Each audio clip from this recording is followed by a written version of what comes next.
લઈ લ્યો. Jamnagar city B division police સ્ટેશનમાં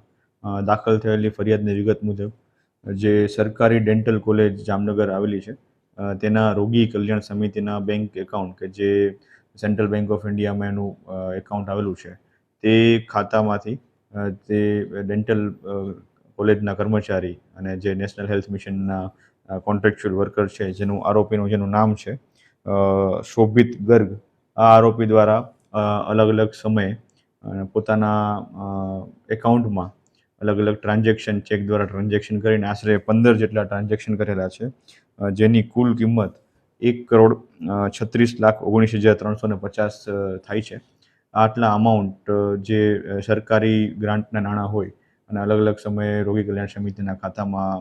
આવેલા હોય તેને પોતાના પર્સનલ એકાઉન્ટમાં લઈ અને જે સરકારી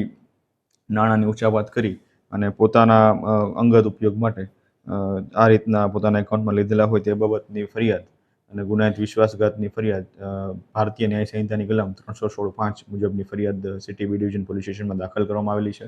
અને હાલ જે આરોપી જે છે શોભિત ગર્ગ એને કાયદેસરની અટકાયત કરી અને તેની પૂછપરછ અને આગળની ઇન્વેસ્ટિગેશન ચાલુમાં છે.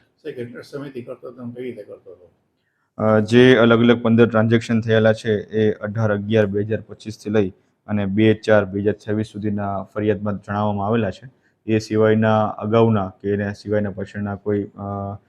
ટ્રાન્ઝેક્શન થયેલા છે કે કેમ તે બેંક પાસેથી જે રીતે ડિટેલ્સ આવતી જશે તે રીતે આપણને માહિતી મળશે.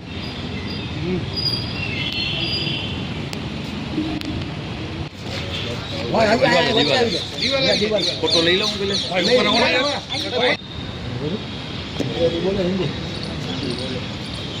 ઇંગ્લિશ એમ કે